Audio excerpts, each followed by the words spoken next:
On vous propose pour finir ce numéro et ce carnet de route, une petite excursion absolument fabuleuse, montée dans un monastère au sommet d'une montagne. C'est l'un des plus sacrés du Népal. On est en immersion pendant une nuit entière avec les moines, on assiste à leur repas, on est avec eux pour la prière, on a même dormi quasiment dans l'enceinte du monastère. Un moment magique, quasi mystique, sur notre voyage au Népal.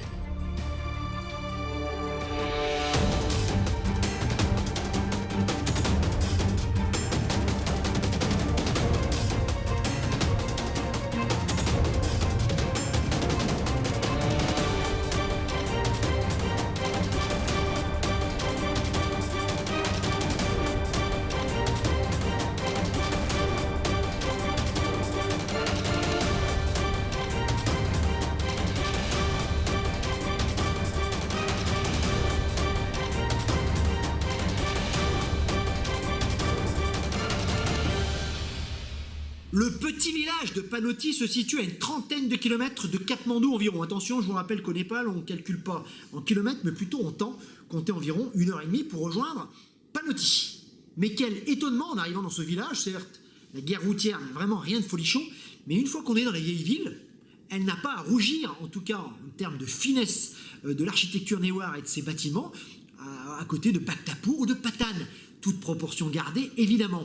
La vieille ville a gardé de nombreux monuments, notamment ces petits ghats en bordure de rivière, on traverse par un pont de singe, c'est assez remarquable. Il faut savoir peut-être se perdre et visiter Panoti 1 heure ou 2 pour redécouvrir cette cité. Je vous rappelle qu'elle a été capitale royale, ce qui explique de tels monuments en plein milieu de nulle part.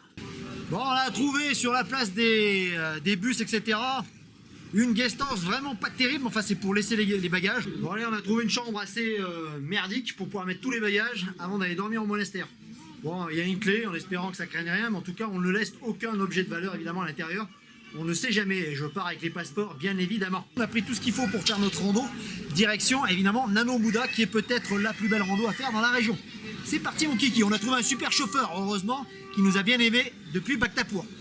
Sachez que vous pouvez y monter à pied, ça vous coûtera, ça monte quand même pas mal, 3 heures à peu près de route, de chemin à travers la montagne, c'est pas facile à trouver. On a décidé, nous, plutôt de se faire conduire d'abord avec notre microbus, via Doulikel, dans la montagne, jusqu'à 1 ou 2 km du monastère, on terminera à pied par une piste. La route est plutôt pas mal, il faut quoi, 30-40 minutes pour monter environ, ça tournicote pas mal, mais bon c'est une solution. Ensuite on termine à pied notre randonnée jusqu'au Shtupa et on monte les 100 et 200 marches je crois jusqu'au monastère. La randonnée se fera plutôt le lendemain, je pense qu'en descente jusqu'à Panoti, ça sera beaucoup plus facile pour trouver son chemin et beaucoup plus facile pour le groupe de rejoindre Panoti en 2 heures environ.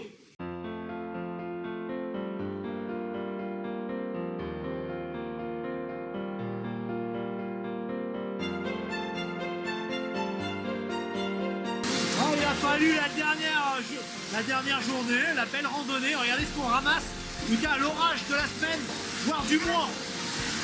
La route va être pourrie. Mais bon, on a encore pas d'esprit, ça va. Bon, nous voilà coincés depuis plus de 20 minutes dans un espèce de petit troquet des montagnes, au milieu de la population locale, ça n'arrête pas de pleuvoir. En espérant qu'il va quand même y avoir une accalmie, on aimerait bien monter à Namo Buddha. Mais bon, c'est plutôt sympa et c'est une expérience assez unique qu'on va s'en rappeler pendant longtemps.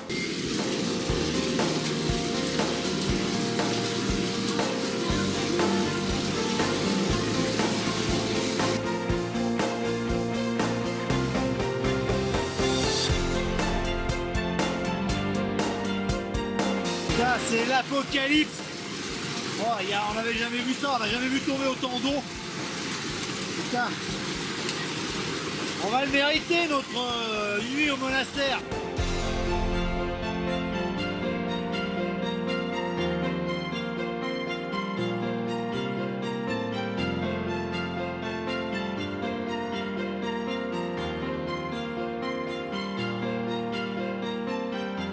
Il s'agit du 3e Shtupa le plus sacré du Népal, après Boudhanath que nous avons fait, le temple des singes où nous irons ce soir, Namo Buddha. Sachez que si vous levez la tête, vous verrez cette inscription qui relate cette extraordinaire légende d'un jeune prince, pas encore Bouddha, qui en voyage dans la région rencontra dans la forêt une tigresse affamée et mourante qui ne pouvait nourrir ses petits. Dans un geste de sacrifice ultime et de compassion extraordinaire, le jeune homme se sacrifia à la bête, qui le dévora. Il put ainsi atteindre un niveau supérieur de son élévation vers l'éveil et devenir le Bouddha. Bon, j'espère qu'il ne reste pas beaucoup de tigres dans la région, puisqu'on n'a pas forcément la compassion et l'esprit de sacrifice du Bouddha. Sachez également qu'en montant sur le monastère, vous verrez des représentations de tigres un petit peu partout, un peu kitschounées, qui relatent évidemment cette légende. Deux chemins pour monter jusqu'au monastère, celui de la route, bon, beaucoup plus rapide évidemment, et puis vous avez à partir du vieux Ch'toupa un chemin qui monte avec des escaliers derrière moi. Alors là il est superbe, très franchement, au milieu de la forêt, quasi mystique, avec tous ces drapeaux tibétains qui sont derrière moi à prière. C'est magnifique, on vous conseille peut-être cette montée là, elle est peut-être plus mémorable que la grande route sur le côté, beaucoup plus touristique. Ah oui, à propos, petite anecdote, sachez que chaque couleur des drapeaux de prière représente l'un des 5 éléments vitaux du bouddhisme. Le feu, l'air, le ciel, la terre et l'espace, évidemment.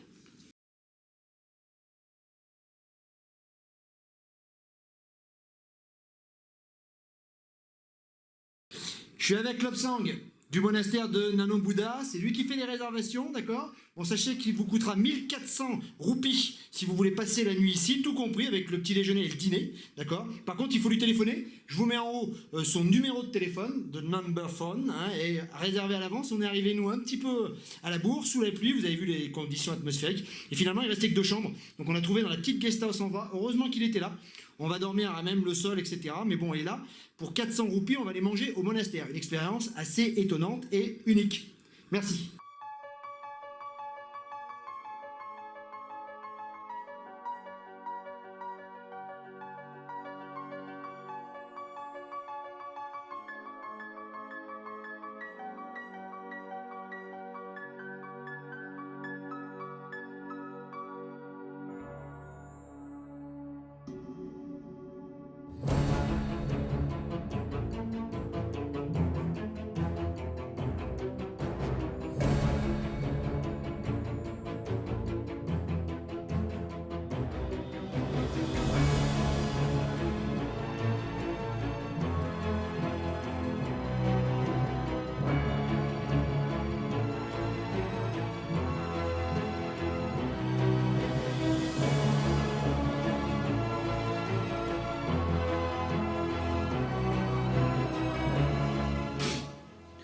Bon, on peut pas dire que la nuit a été extraordinairement savoureuse. J'ai dormi quasiment sur une planche en bois. Mais dehors, le spectacle avec la brume en bas dans la vallée est assez extraordinaire. Et là, on va assister à Purga, c'est-à-dire à une des fêtes bouddhistes.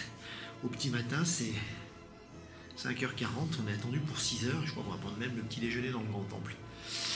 Donc voilà, c'est une journée qui commence à Namo Buddha, au sommet des montagnes.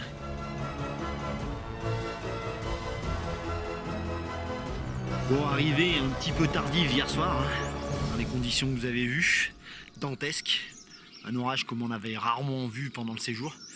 Bon, mouillé, un peu fatigué, on est arrivé au temple, enfin au monastère en tout cas. C'est vrai qu'il y avait pas mal de monde, donc point de vue monastère, c'était complet, il restait une chambre. On était un petit peu dans la gadoue, heureusement que notre ami du moine nous a trouvé une petite guest house à 100 mètres du monastère, quasiment à l'intérieur. Donc on va pouvoir assister ce matin à la cérémonie. Donc voilà, un petit peu, on a dormi quoi pour 1300 roupies et 1400 roupies la chambre.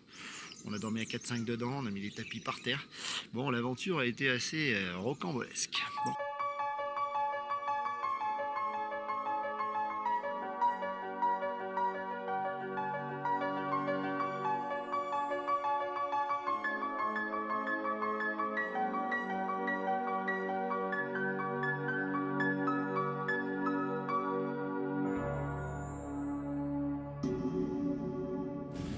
Bon, Namo Buddha, un monastère comme on les rêve, comme on les imagine, perché au sommet d'une montagne, perdu au milieu de nulle part. Le matin, la brume l'encercle. Véritablement un des beaux monastères de la région. Les gens sont assez accueillants. On est à passer une soirée et puis on va y passer une matinée. Mais c'est un moment assez unique de notre voyage au Népal.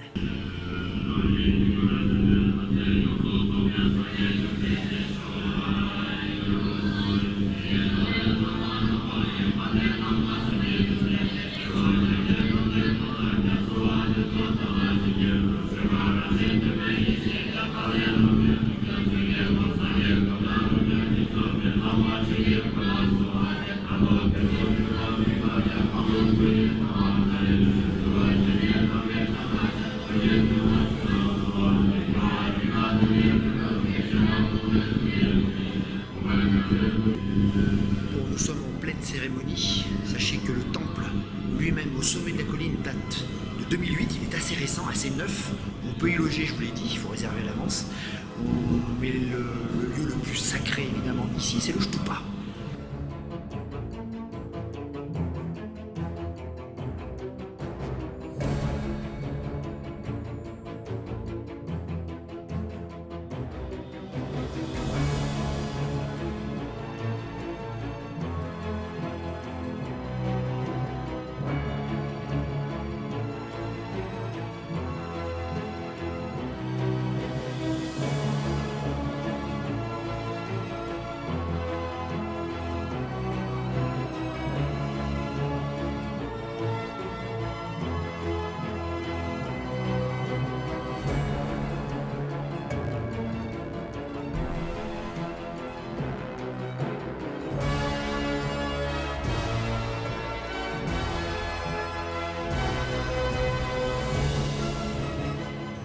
Bon, ce matin, on a quand même pris le petit-déj du séjour, peut-être le petit-déj le plus original que j'ai jamais pris lors de mes voyages. On a mangé à l'intérieur du temple pendant la prière.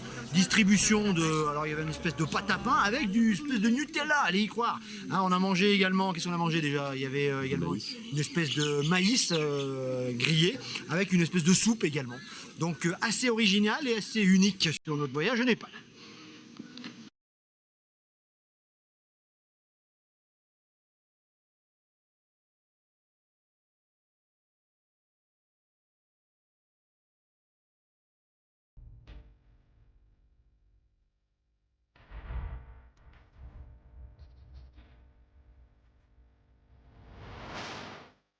On ne saurait vous encourager à faire cette superbe balade, qui est plus une balade d'ailleurs qu'une randonnée. C'est une véritable plongée au cœur de la campagne népalaise.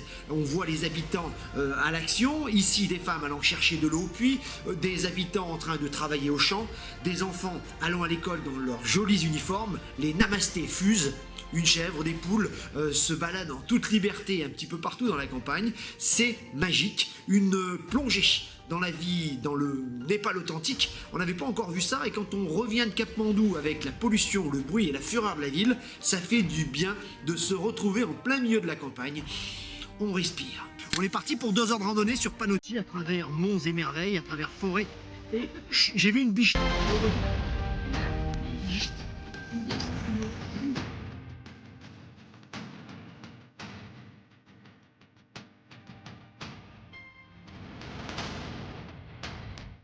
Allez, au premier village en bas, quand vous avez descendu la montagne à partir du monastère, vous tournez sur la droite, un petit sentier à travers les rizières vous permet de rejoindre Panoti, c'est beaucoup mieux par la route.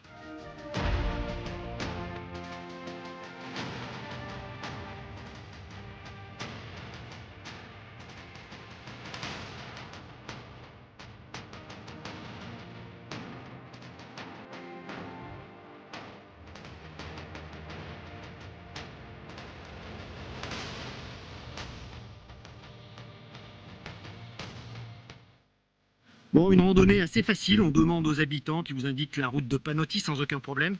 Hein, le chemin est plutôt facile, c'est une petite randonnée, hein, moins de 2 heures je vous l'ai dit, vraiment sympa à faire dans la région.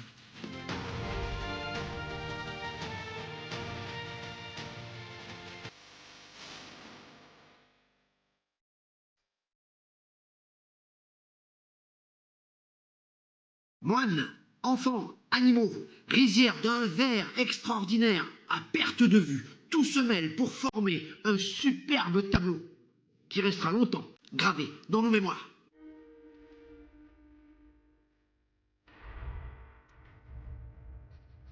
Allez, on termine la randonnée puisqu'on est un petit peu à la bourre, encore que on alpague une espèce de camionnette sur le bord de la route, 200 roupies pour tout le monde. C'est parti pour Panoti. Allez, on fait le show avec Polo. Bon, les autres, ça fait des...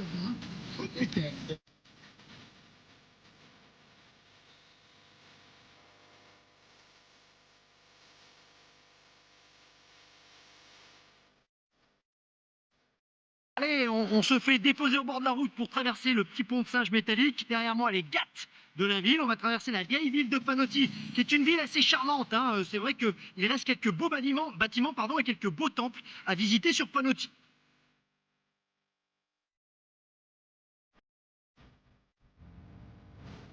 Après avoir terminé notre randonnée 2h, 2h30 à travers la campagne et avoir visité un petit peu la vieille ville de Panotti, on est retourné à notre guest house, on a pris un petit déjeuner, pas trop cher c'est vrai, on a acheté également dans la rue quelques petits momos pour se substanter.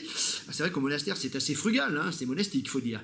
On a récupéré nos bagages, payé les 300 roupies de notre modeste chambre qui a gardé tous ses bagages pour la nuit, et on a essayé de se mettre en quête d'un micro-bûche pour entrer sur Katmandou. Et ben c'était pas facile, on n'a pas réussi à trouver ça. Panotti est assez excentré, c'est la campagne assez éloignée, donc on a trouvé quand même un bus de ligne qui repart sur Katmandou. On met nos bagages sur le toit et on est parti.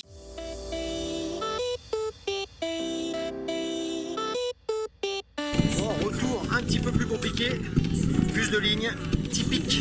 On est avec la population locale, là on peut pas être plus avec. Collet serré. On va mettre plus de temps aussi sans doute. Retour sur Katmandou.